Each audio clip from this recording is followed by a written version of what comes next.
All right, let's dive into something pretty mind-bending.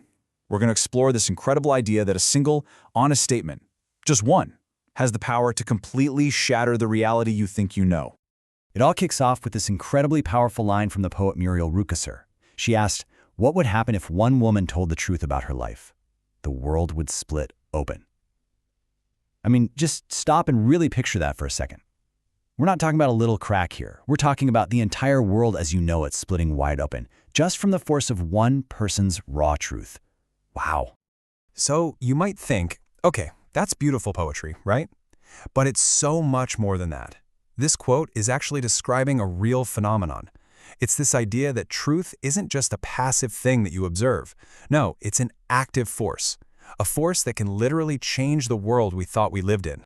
You see, truth doesn't just reveal things, it rends. I love that word. It tears through these delicate veils that, let's be honest, we all weave around ourselves. You know what I'm talking about. The stories we tell ourselves, the little pretenses we keep up.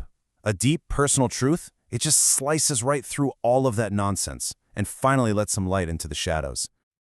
Okay, so if truth is this crazy, powerful force, what exactly are these veils it's tearing apart? Well, the core idea here is that we're all basically living in a giant hall of mirrors. And at the very, very bottom of this hall of mirrors, you've got this concept called Maya. Now, this is a deep philosophical idea, but the gist is this. What we think of as solid, real, objective reality might just be a kind of grand illusion, a dream even.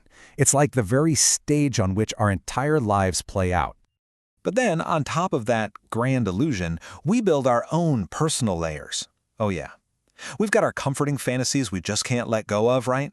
The self-serving stories where we're always the hero. The perfectly curated lives we show off online. The beautiful lies we tell ourselves to hide the chaos. It all adds up to us just chasing shadows. And this is exactly where we get trapped. We're surrounded by all these reflections within reflections, and eventually we start to think the shimmering is the real thing. We just get so lost in the noise of it all, these illusions piled on top of illusions, that we completely forget what's actually real. I mean, the contrast here is just stark. On one hand, you have illusion. That's the collective noise, the woven veils, the whole game of chasing shadows. But on the other hand, you've got truth, and that's brutal, unadorned clarity. It's the thing that finally lets the light in. So the big question is, what on earth is powerful enough to shatter this hall of mirrors? Well, funny enough, the catalyst is often the one thing we spend our lives trying to avoid: pain. And think about it, right? When you are in real, deep emotional pain, all those little fantasies and perfectly curated stories, they just crumble. They're useless. The world's chatter means nothing. And that's because pain has this brutal clarity. It's just too raw, too real to play along with the illusion. So when someone, often pushed to the edge by that pain, finally speaks their unvarnished truth, something incredible happens. It's been called a shock of relief. Suddenly the world splits open. That collective pretense we were all holding up just shatters, and for one beautiful moment, it feels like everyone in the room can finally, truly breathe. But, and this is a big but, that amazing moment of relief, as powerful as it feels, it can be temporary, because the truth itself can become its own kind of trap.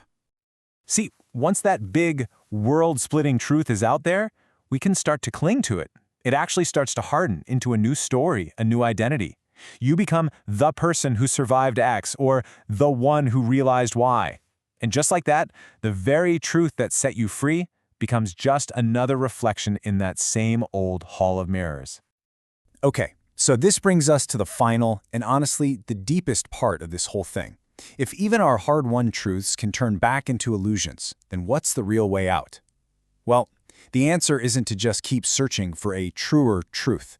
It's about changing our entire relationship with illusion itself. The only relief that actually lasts is seeing through the whole game.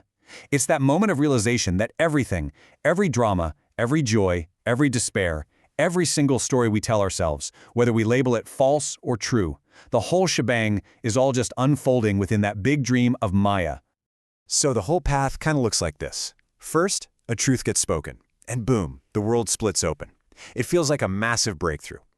But then, that truth starts to harden into just another story. The real game changer, the big shift, is when you realize it's all unfolding inside that grand illusion. And that's what leads to the final step, reconciliation. That's where you finally learn to just dance with the dream. Now, it's super important to get this right. This realization isn't about becoming cynical or detached. It's not about rejecting the world and saying, none of it matters. Not at all. It's actually the opposite. It's about engaging with life even more fully, but also more lightly. You get to participate in the dance without getting hopelessly tangled up in it. And that brings us right back to where we started. Remember when that first truth split the world open? Well, here's the beautiful secret. It didn't create the light. It just revealed what was already there, hiding behind all those veils this whole time. The light, the clarity, that sense of peace, it's always been there. So that leaves us with one last, really powerful question to ponder. If that light is always there, just waiting for us behind all the shimmering illusions of our lives, then maybe the real work isn't about splitting the world open over and over again. Maybe the real work is about learning how to see it, even when there's no crack at all.